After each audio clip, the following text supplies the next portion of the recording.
നമസ്കാരം, ഞാൻ സുനിൽ സുധർ. എൻ്റെ ചാനലിലേക്ക് നിങ്ങൾക്ക് എല്ലാവർക്കും സ്വാഗതം. ഇന്ന് ഞാൻ പറയുന്നൊരു വിഷയം പിതൃവിനെ കുറിച്ചാണ്. ഒരുപാട് പേരുടെ സംശയമാണ്. അതായത് നമ്മുടെ പിതൃക്കൾ, അതായത് പിതൃദോഷം നമുക്കുണ്ടാവുമല്ലോ. പിതൃദോഷം വരുമ്പോൾ നമുക്ക് ഒരുപാട് ബുദ്ധിമുട്ടുകൾ ജീവിതത്തിൽ ഉണ്ടാകുന്നുണ്ട്. അതിനെക്കുറിച്ച് ഞാൻ വിശദമായിട്ട് പറയാം. അങ്ങനെ പിതൃദോഷം ഉണ്ടാകണമെന്നുണ്ടെങ്കിൽ നമ്മുടെ പിതൃക്കൾ അത്രയും ക്രൂരന്മാരാണോ? പലരുടെയും ചോദ്യമാണ്. അതിനെക്കുറിച്ച് വിശദമായിട്ട് തന്നെ പറയാം. എല്ലാവരും അറിഞ്ഞിരിക്കേണ്ടുന്നൊരു കാര്യം കൂടി ആയതുകൊണ്ടാണ് ഇന്ന് ഞാൻ ഈ ഒരു വിഷയം ഞാൻ എടുത്തത്. നിങ്ങൾക്ക് ജ്യോതിഷപരമായ വാസ്തുപരമായ എന്തെങ്കിലും കാര്യങ്ങളാണ് അത് ഞാൻ പറഞ്ഞാൽ മതി എന്നുണ്ടെങ്കിൽ ഇപ്പോൾ ഈ സ്ക്രീനിൽ എഴുതി കാണിക്കുന്ന എൻ്റെ ഓഫീസിലെ ഓൺലൈൻ ബുക്കിംഗ് നമ്പറാണ്. ഈ നമ്പറിലേക്ക് വിളിച്ചോളൂ. 1-2 ചെറിയ കാര്യങ്ങളുണ്ട്, അതനുസരിച്ച് നിങ്ങൾ ബുക്ക് ചെയ്യണം. അങ്ങനെ നിങ്ങൾ ബുക്ക് ചെയ്താൽ നിങ്ങൾ ചോദിക്കുന്ന ജ്യോതിഷപരമായ വാസ്തുപരമായ കാര്യത്തിൻ്റെ മറുപടി ഞാൻ നിങ്ങൾക്ക് തരാം. അത് കേട്ടിട്ട് നിങ്ങൾ എന്നെ തിരിച്ച് വിളിക്കുകയും ചെയ്യും. അപ്പോൾ നമുക്ക് ഇന്നത്തെ വിഷയത്തിലേക്ക് തന്നെ കിടക്കാം. പിതൃക്കൾ, അത് പിതൃദോഷം വന്നാൽ നമുക്ക് ഒരുപാട് ബുദ്ധിമുട്ടുകൾ ഉണ്ടാകും. പിതൃദോഷം വന്നാൽ സാധാരണ പൊതുവായിട്ട് കാണുന്നത് കുടുംബത്തിൽ ദാരിദ്ര്യം, സമ്പത്തിന്റെ വരവുകൾ നിലച്ചു പോവുക, സമ്പത്ത് വന്നാൽ നമുക്കത് ഉപകാരപ്രദം അല്ലാത്ത വിധത്തിലേക്ക് പോവുക, അസുഖങ്ങൾ വർദ്ധിക്കുക, ഉപരി മക്കൾ, അതായത് ഒന്നിൽ കൂടുതൽ കുട്ടികൾ ഉണ്ടെങ്കിൽ അവർ തമ്മിൽ ശത്രുതയിലേക്ക് പോവുക, വിവാഹം നടക്കാതിരിക്കുക, അമ്മ ജീവിച്ചിരിക്കുന്ന അമ്മയും മക്കളും തമ്മിൽ വാക്ക് തർക്കത്തിലേക്ക് പോവുക, ബന്ധുക്കളുമായിട്ട് ബുദ്ധിമുട്ട്, അതായത് മാനസിക പ്രശ്നങ്ങൾ ഉണ്ടായി പോവുക, മരിച്ച 1 വർഷത്തിനുള്ളിൽ ഈ കുടുംബത്തിൽ തന്നെ വീണ്ടും മരണ സമാനമായ ദുരിതങ്ങളോ, ഇതൊക്കെ നമുക്ക് പിതൃദോഷമായി തന്നെ കണക്കാക്കണം. ഇങ്ങനെയുള്ള ഒരുപാട് ദോഷങ്ങൾ വരുന്നു. അപ്പൊ എന്തുകൊണ്ടത് വരുന്നു? പിതൃക്കൾ നമുക്ക് തരുന്ന ചില ദുസൂചനകളാണ് ഇതെല്ലാം. ദുസൂചനകൾ എന്ന് വെച്ചാൽ കഷ്ടപ്പാടുകൾ. പിതൃക്കളാണല്ലോ നമുക്ക് തരുന്നത്. പിതൃദോഷം ഉള്ളതുകൊണ്ടാണല്ലോ. അപ്പൊ അങ്ങനെയാണെങ്കിൽ ആ പിതൃക്കളെല്ലാം ക്രൂരന്മാരായിരിക്കണ്ടേ? അവർ മരിച്ചുപോയി.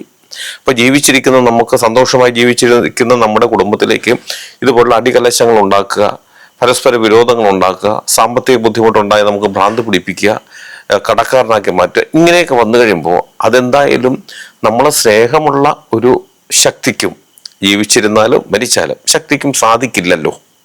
അതാണ് പലരുടെയും ചോദ്യം. അങ്ങനെ വരുമ്പോൾ ആ പിതൃക്കളെല്ലാം ക്രൂരന്മാരാണ്. അത് ശരിയാണോ എന്ന് ഒരുപാട് പേര് ചോദിക്കുന്നുണ്ട്.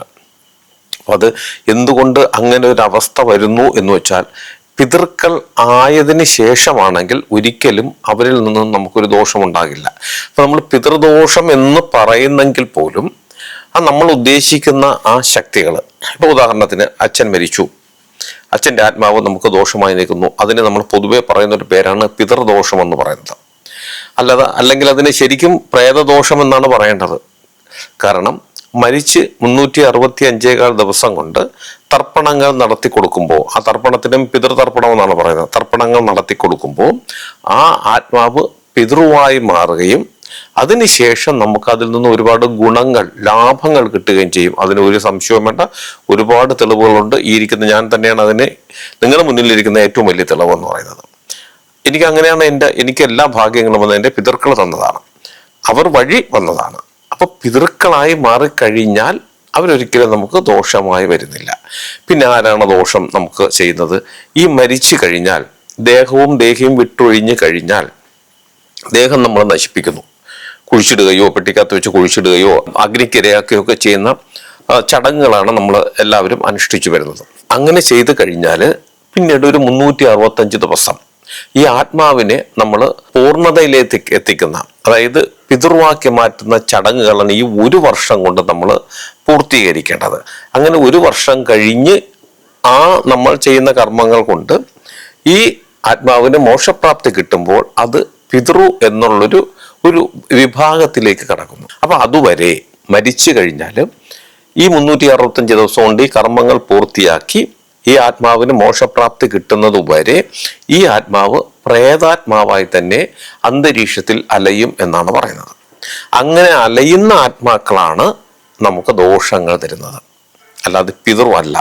പിതൃവായി മാറിക്കഴിഞ്ഞാൽ അവർ നല്ല ഒരു അവസ്ഥയിലേക്ക് പോവുകയും നമുക്ക് ദൈവതുല്യമായ ഒരു അവസ്ഥയിലേക്ക്, അതായത് നമ്മുടെ കുടുംബത്തിലുള്ള പിതൃക്കൾ നമ്മളെ ഒരുപാട് സഹായിക്കും, അതിന് യാതൊരു സംശയവും വേണ്ട.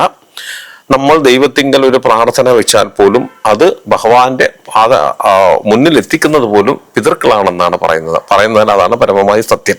അത്രയേറെ പ്രാധാന്യം ജീവിച്ചിരിക്കുന്ന മനുഷ്യനും ദൈവത്തിനും ഇടയ്ക്ക് പിതൃക്കൾ നിന്നുകൊണ്ട് ചെയ്യുന്നുണ്ട് എന്നുള്ളതും ഒരു പരമമായ സത്യം തന്നെയാണ്. അപ്പൊ പിതൃവല്ല നമ്മൾ ഒരിക്കലും ദ്രോഹിക്കുന്നത്. ആദ്യം മനസ്സിലാക്കേണ്ടത് അതാണ്. ഇന്ന് ചോദിച്ച ചോദ്യം ഇതായിരുന്നു, നമുക്ക് പിതൃദോഷം കൊണ്ടുവരുന്ന ദോഷങ്ങൾ അത് പൂർണ്ണമായും നമ്മൾ അനുഭവിക്കേണ്ടി വരുമ്പോൾ ആ പിതൃക്കൾ ക്രൂരന്മാരാണോ എന്നാണ് ചോദിക്കുന്നത്. ശരിക്കും പിതൃക്കളായി കഴിഞ്ഞാൽ ഒരിക്കലും മനുഷ്യരാശിക്ക് അവരൊരിക്കലും ഒരു ദോഷമേ അല്ല. എങ്ങനെയാണ് അവർ ദോഷകാരിയായി മാറുന്നത്? അവർക്ക് പിതൃക്കളായി മാറാതിരിക്കുമ്പോൾ അവർ നമുക്ക് ദോഷകാരികളായി വരുന്നു.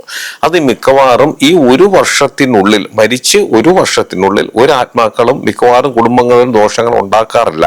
സ്വാഭാവിക മരണമാണെങ്കിൽ. അസ്വാഭാവിക മരണമാണെങ്കിൽ അത് ചിലപ്പോൾ മരിച്ച് അടുത്ത ദിവസം തൊട്ട് തന്നെ നമുക്ക് ദോഷമായി വരാം. അതങ്ങനെ അപൂർവം ഒരുപാട് കേസുകൾ ഉണ്ടായിട്ടുണ്ട്. അപ്പോൾ സാധാരണഗതിയിൽ സ്വാഭാവികമായും മരിക്കുന്ന ഒരു വ്യക്തി മരിച്ചു കഴിഞ്ഞാൽ ഒരു വർഷത്തോളം അവര് പ്രേതാത്മാവായി അലയുകയും ആ ഭാഗത്തു നിന്നും നമുക്ക് അങ്ങനെ പ്രത്യേകിച്ച് ദോഷങ്ങളൊന്നും വരാനുള്ള അവസരങ്ങളില്ല. ഈ ഒരു വർഷത്തിനുള്ളിൽ മരണപ്പെട്ടു പോകുന്ന ഒരാളുടെ ആത്മാവിന്റെ ഭാഗത്തുനിന്നും, സ്വാഭാവിക മരണം സംഭവിച്ച ഒരു ആത്മാവിന്റെ ഭാഗത്തുനിന്നും സാധാരണ മനുഷ്യരാശിക്ക് ഒരു ദോഷവും ഉണ്ടാകാറില്ല. ഒരു വർഷം കൊണ്ട് നമ്മളെ കർമ്മങ്ങൾ പൂർത്തിയാകാതിരുന്നാൽ പിന്നീട് അത് നമുക്ക് ദോഷമായി വരുന്നു. കാരണം അപ്പോൾ അവര് മോക്ഷപ്രാപ്തി കിട്ടിയിട്ടില്ല, പിതൃവായി മാറിയില്ല. ഈ ഒരു വർഷത്തിന് ശേഷവും അവര് പ്രേതാത്മാവായി തന്നെ അന്തരീക്ഷത്തിൽ അലയുന്നുണ്ട് എന്നുണ്ടെങ്കിൽ അത് നമുക്ക് പണി തന്നെയാണ്, അതിന് സംശയമൊന്നുമില്ല. അതാണ് നമ്മൾ പിതൃദോഷം കൊണ്ട് മനസ്സിലാക്കേണ്ടത്. അങ്ങനെയാണ് പിതൃദോഷം നമുക്ക് വരുന്നത് തന്നെ. മനസ്സിലായല്ലോ?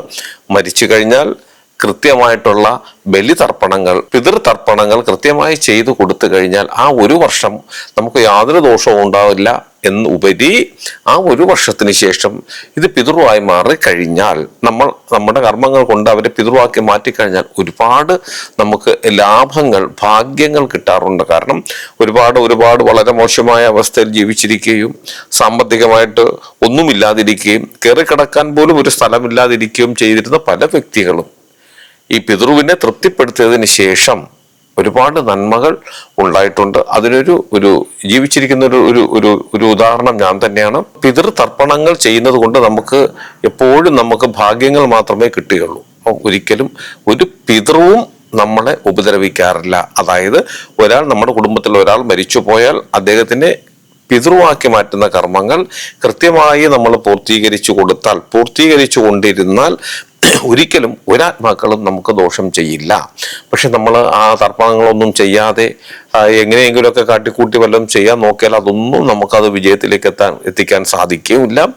ഈ ഒരു വർഷത്തിന് ശേഷം അവർ വീണ്ടും പ്രേതാത്മാവായി തീരുകയും അതിനുശേഷം ഒരുപാട് ദോഷങ്ങൾ ആ ശക്തികളുടെ ഭാഗത്തു നിന്നും നമുക്ക് നെഗറ്റീവാണത്, അവരുടെ ഭാഗത്തു നിന്നും നമുക്കുണ്ടാവും. പിന്നീട് ഒരു മനസ്സമാധാനവും നമുക്ക് കിട്ടില്ല. അങ്ങനെ ദോഷങ്ങൾ ഉണ്ടായിട്ട് ആത്മഹത്യ ചെയ്തിട്ടുള്ള ഒരുപാട് കേസുകൾ ഞാൻ അതിന് വേണ്ടിയിട്ടുള്ള പരിഹാര കർമ്മങ്ങളും ചെയ്തിട്ടുണ്ട്. അപ്പൊ നമ്മൾ മരിച്ചു കഴിഞ്ഞാൽ ഒരു വർഷത്തോളം നമ്മുടെ പിതൃവിന് വേണ്ടി നമുക്ക് ചെയ്യാൻ പറ്റുന്ന കാര്യങ്ങൾ അത്രയും മാത്രം ചെയ്താൽ മതി. ജീവിച്ചിരിക്കുകയാണെങ്കിൽ നമ്മൾ എത്രയോ വർഷങ്ങൾ നമ്മൾ അവരെ സംരക്ഷിക്കണം. പക്ഷെ മരണപ്പെട്ടു പോയി കഴിഞ്ഞാൽ ഒരേ ഒരു വർഷം അവരുടെ കാര്യങ്ങൾ നമ്മൾ പൂർത്തീകരിച്ചു കൊടുത്താൽ, അവരുടെ ആത്മാവിന് മോക്ഷപ്രാപ്തി നമ്മൾ നേടിക്കൊടുത്താൽ തീർച്ചയായിട്ടും അവർ നമുക്ക് തരുന്ന ഭാഗ്യങ്ങൾ ഒരിക്കലും വിലമതിക്കാൻ പറ്റില്ല. അപ്പോൾ പിതൃക്കൾ എന്ന് പറയുന്നത് ഒരിക്കലും ക്രൂരന്മാരല്ല, അങ്ങനെ ആകാൻ അവർക്ക് സാധിക്കുകയുമില്ല. അവര് ഏറ്റവും സ്നേഹമുള്ള ഒരു ശക്തി തന്നെയാണ് പിതൃക്കൾ എന്ന് പറയുന്നത്. കർമ്മങ്ങൾ കൃത്യമായി പൂർത്തീകരിച്ചാൽ അതുപോലെ ഭാഗ്യം നമുക്ക് മറ്റൊരിടത്തൊന്നും കിട്ടുകയുമില്ല. ഞാൻ ഈ പറഞ്ഞ കാര്യം നിങ്ങൾക്ക് എല്ലാവർക്കും ഉപകാരപ്രദമാകട്ടെ. നിങ്ങൾക്ക് ജ്യോതിഷപരമായ വാസ്തുപരമായ എന്തെങ്കിലും കാര്യങ്ങൾ അറിയണം, അത് ഞാൻ പറഞ്ഞാൽ മതി എന്നുണ്ടെങ്കിൽ ഇപ്പോൾ ഈ സ്ക്രീനിൽ എഴുതി കാണിക്കുന്ന എൻ്റെ ഓഫീസിൽ ഓൺലൈൻ ബുക്കിംഗ് നമ്പറാണ്. ഈ നമ്പറിലേക്ക് വിളിച്ചോളൂ. 1-2 ചെറിയ കാര്യങ്ങളുണ്ട്, അതനുസരിച്ച് നിങ്ങൾ ബുക്ക് ചെയ്യണം. അങ്ങനെ നിങ്ങൾ ബുക്ക് ചെയ്ത് നിങ്ങൾ ചോദിക്കുന്ന ജ്യോതിഷപരമായ വാസ്തുപരമായ മറുപടി ഞാൻ നിങ്ങൾക്ക് തരാം. അത് കേട്ടിട്ട് നിങ്ങൾക്ക് എന്നെ തിരിച്ചു വിളിക്കുകയും ചെയ്യാം.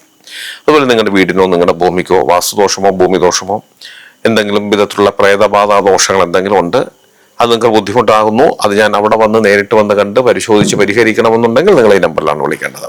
അതിന് ഏത് ജില്ലയിലാണെങ്കിലും മറ്റൊരു സ്റ്റേറ്റിലാണെങ്കിൽ സമയക്രമം അനുസരിച്ച് ഞാൻ അവിടെ വന്ന് കണ്ട് അതിനെ പൂർണ്ണമായി ഞാൻ മാറ്റി തരികയും ചെയ്യാം.